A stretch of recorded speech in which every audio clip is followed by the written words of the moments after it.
सीतामढ़ी मटियार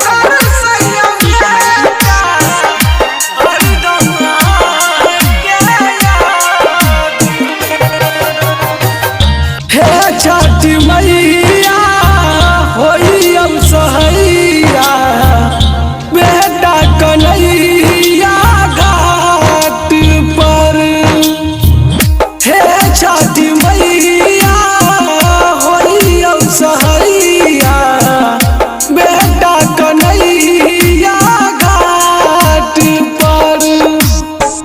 कर पैया बेटा कर सैया बेटा कर पैया बेटा कर सैया बेटा हरदम के याद में हरदम के याद में।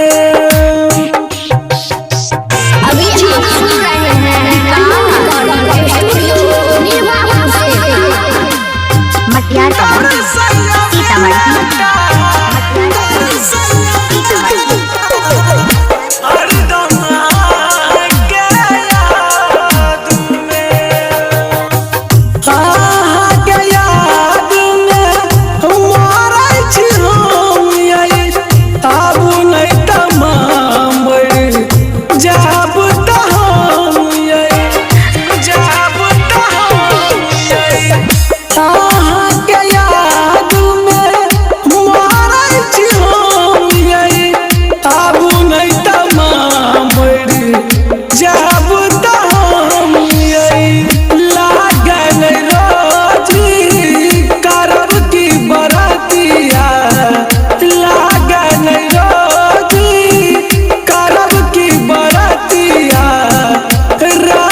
मटियार सीतामढ़ी